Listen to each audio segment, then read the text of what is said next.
Hello everyone, I am Aurora and thanks for watching my project. Today I want to tell you about a woman named Chloe. She is actually the first friend I made after I came to the United States. So when I needed to interview someone for this project, she was the first person I thought of. At first, she seems like a total regular person, nothing dramatic. But the more I talked with her, the more I realized her story says a lot about Asian American history. It shows how US immigration laws shaped one person's life and at the same time how she refused to just be a product of those laws. So that's the tension I want to walk you through. Someone who is ordinary and yet not ordinary at all. Let me start with who Chloe is. She was born in China. She went to medical school there and became a doctor, and OBGYN. So a doctor who delivers babies and takes care of women's health. That's years of training and really respected job. Here's the surprising part though. She never actually planned to come to America. It wasn't her dream and it wasn't her decision. Her ex-husband made that choice pretty much on his own. And she came over on an investor visa. Then, not long after, they divorced. So all of a sudden, she is in a new country by herself with 2 kids to raise, and she basically has to rebuild her whole life from scratch in Southern California. Keep that starting point in mind because everything after this builds on it. So here's my main point. The thing I really want you to remember when you look at Chloe's story from the outside, from the level of the big system, it's actually pretty typical. It follows a lot of the pattern we studied in this class. The laws, the job problems, all of that. But when you look at from her side, as a person, it's not typical at all.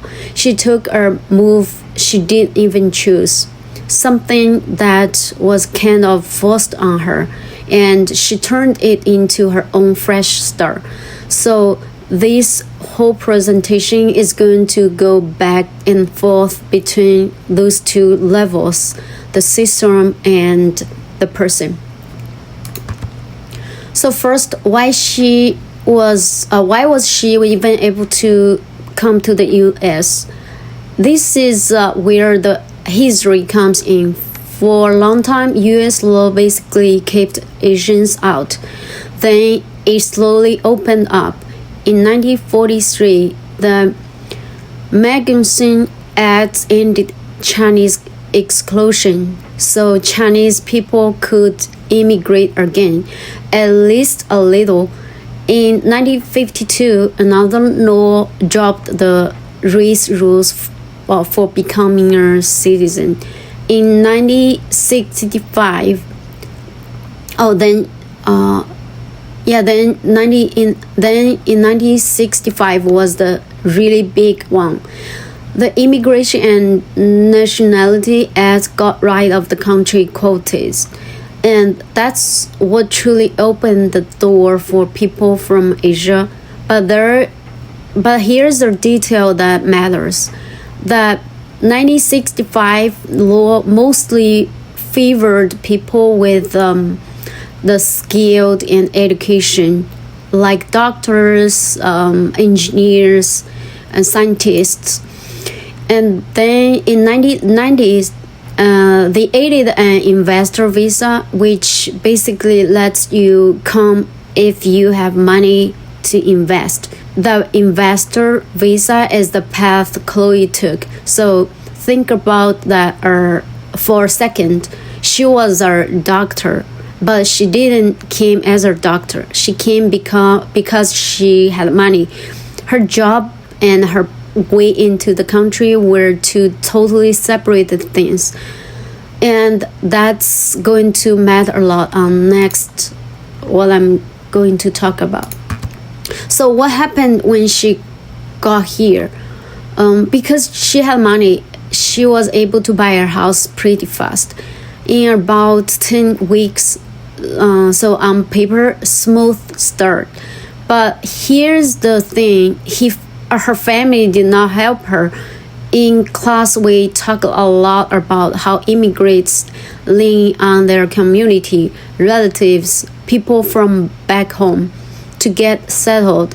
Chloe had one relative here, and that relative kept her at a distance, almost like she was scared Chloe and the kids would become a burden. There was even a time Chloe got a car accident and needed someone to pick up her daughter, and her relative wouldn't do it. The person who actually stepped up was a student renting a room from Chloe's house, basically a stranger. So that support network everyone assumes immigrants have, for her, it just wasn't there. She had to build her own. Now, this is the part that hit me the most. Back in China, Chloe was surgeon. She delivered babies and she did operations. She was a full doctor, but when she got to the US, her medical lessons just didn't count here. None of it transferred. So she had to start completely over. She began with ESL English classes like me. Then she trained to be a medical assistant, which is a helper role, way below being a doctor. And she didn't even find her first job until her third year here. Now, the important thing is this is not because she failed or wasn't good enough. It's a wall that tons of immigrant professionals hit. Our textbook talks about Filipino nurses and doctors who ran into the exact same problem in our chapter 13 because their credentials weren't recognized. And what really gets me is that this hasn't changed. It was true decades ago and it's still true today. So this isn't just her bad luck. It's built into the system. So this connects to something we studied, the model minority math. The idea is that Asians success in America because of their culture and their hard work. Like they are just naturally designed to do well. But Chloe's story shows the problem with that idea. It completely hates stories like hers. All that wasted training or medical lessons she couldn't use. Years of starting over. The math of only looks at the success at the end. Not everything that got taken away first. And yeah, Chloe did eventually rebuild her good life, but not because of some special culture. She did it by fighting for it step by step after being locked down. So honestly, her story doesn't prove the model minority idea. It actually argues against it. Let's talk about how she sees herself now. Chloe calls herself Asian American. She describes herself as kind of half Chinese, half Western. She dropped most of Chinese holidays and traditions. She doesn't really celebrate them anymore, but she kept one thing, and it's more of a value than a tradition. Work hard and rely on yourself. And that's what she wants to pass on her kids, not the ritual, but the mindset. She also really loves America. She believes that here, if you have a dream, you can make that happen. And that's genuine. I don't want to take that away from her, but I think we should hold two things at once. She made it because of her own money and effort, not because of the system was actually fair to her. Her optimism is real, but it doesn't mean the system doesn't need fixing. So let's bring it back to my main question. Is she typical or not?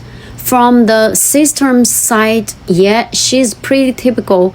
She came in through that 1965 opening. She hates the lessons war. Her close friends ended up being other Chinese and Vietnamese immigrants, and she kept some her culture while letting go of other parts, all classical patterns. But from her side, as a person, she's really not typical. The move wasn't even her choice. She rebuilt everything along with two kids.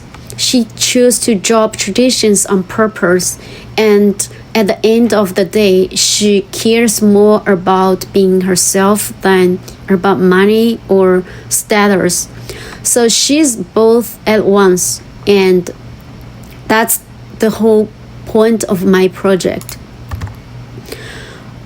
Really quick, these are my sources. I used our class textbook by Eric Lee, two of professors' lectures, and of course my own interview with Chloe. So I picked up Chloe because she looks ordinary, but her life quietly carries this whole bigger history inside it.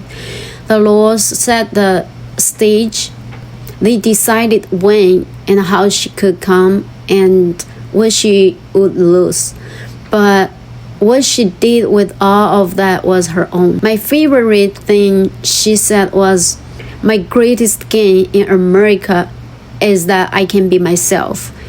And I think that line kind of says it all. Thank you so much for watching.